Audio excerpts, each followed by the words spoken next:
Good afternoon, everyone. For those that are watching on our live stream, we're just having some technical difficulties right now, so we will be starting in approximately 5 minutes.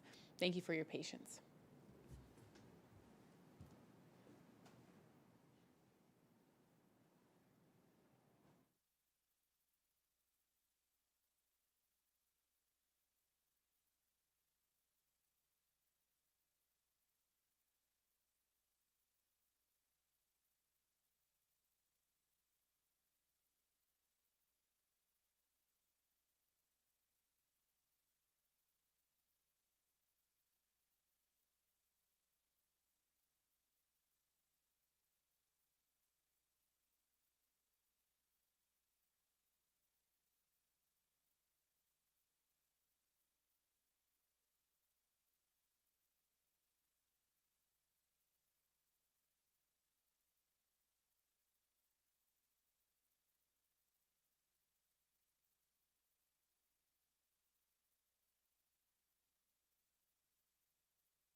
Good afternoon, I'm Constable Tanya Vizentine, Media Relations Officer for the Vancouver Police. Tanya's T-A-N-I-A, Vizentine is V-I-S-I-N-T-I-N.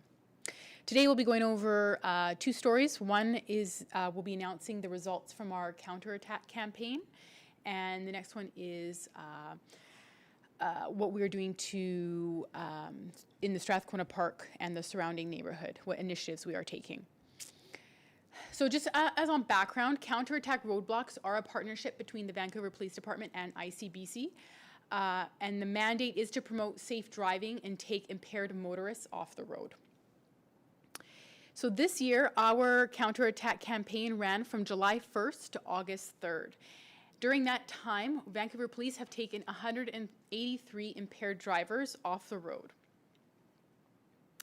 With the ongoing pandemic and bars that are now starting to open, the numbers are lower this year than last year. Last year, we had about 360 drivers taken off the road. However, that 183 number is still significant, and it is disappointing with all the education, the awareness campaigns, and enforcement. People still aren't getting it. Of the 183 impaired drivers, 51 drivers were issued roadside suspensions. 122 drivers were issued immediate roadside prohibitions, and 10 drivers have criminal code charges recommended against them for impaired driving offenses. As we know, driving impaired by either alcohol or drugs is extremely dangerous, and it not only puts the driver at risk, also the other road users around them. The chance of getting caught are very high, and it's just not worth the consequences. So the Vancouver Police are reminding people to please still enjoy your night, but plan for a safe ride home. And of course, anyone who sees or suspects an impaired driver is asked to call 911 immediately. Are there any questions about our CounterAttack campaign from you, Jim? Nothing? Okay. And just in our phone lines, for those on the phone, please press *1. And if you have any questions about our CounterAttack campaign from this summer, you can go ahead with your question.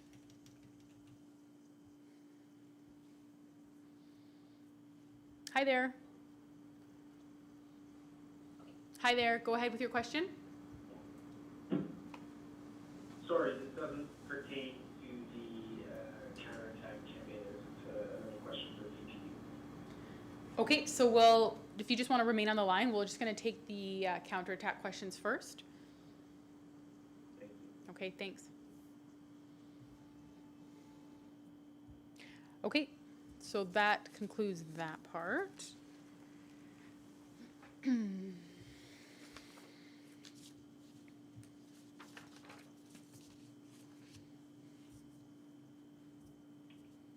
ahead.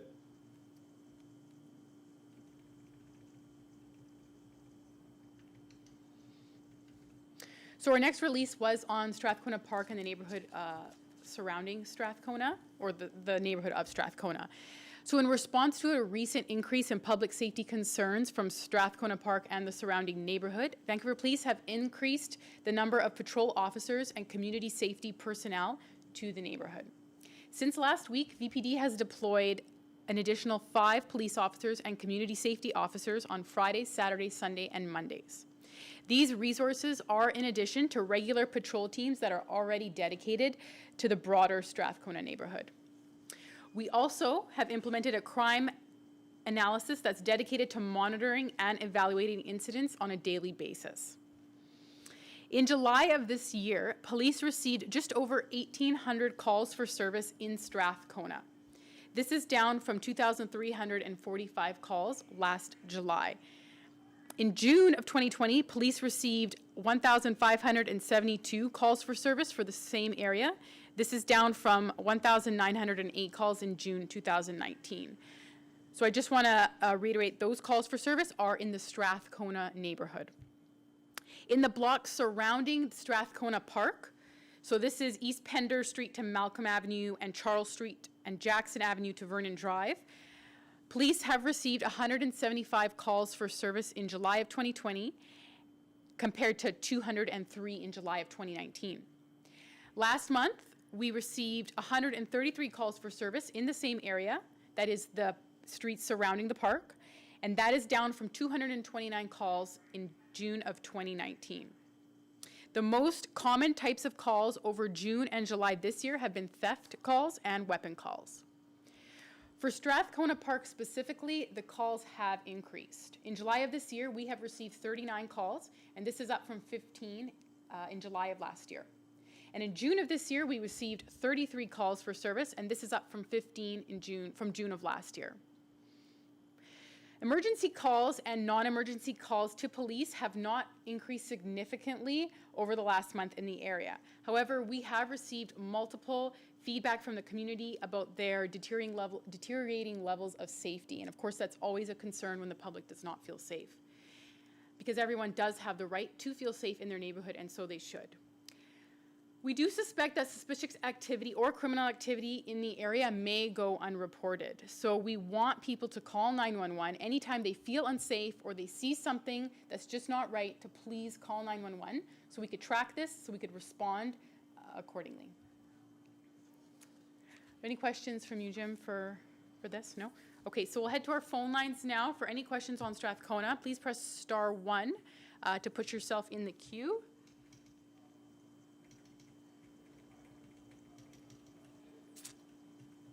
Suze, we have somebody? Again, just press *1 if you have any questions on Strathcona or anything else that's going on in the city. We can do that all at once here. Hi there. Hi, so unrelated to Strathcona, so I'll wait in case anyone else has another question. Yeah, go ahead. I can go ahead now? Yeah, go ahead with your question. Oh, great, okay. Thanks, Constable, if I take it with the book now. Wanted to get the VPD to answer what happened to allegations of misconduct of 2 officers that did ride-alongs with consultants doing the street check program or reviewing the street check program in 2019. The misconduct is alleged to involve one officer making numerous racist comments and another having anger issues and making discriminatory comments against marginalized and vulnerable people, and then being very rude with a member of the public.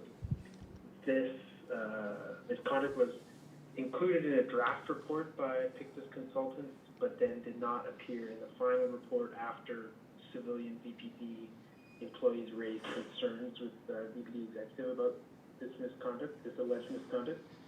So what happened to references of this alleged misconduct? Why were they not included in the final report? And did the VPD excise those references to the misconduct? So obviously, anytime we do get reports of any kind of complaint, we do take it seriously. If you want to give me a call or send me an email, I'm going to look into that further. That's not something I can answer right now in this moment, but we can talk further about that if you want to talk to me personally. Okay. Thank you. Right after this. Perfect. Thank you. Okay. Again, if there's anybody on the line, if they could press *1 to be put in the queue if you have any questions about Strathcona or anything else going on in the city.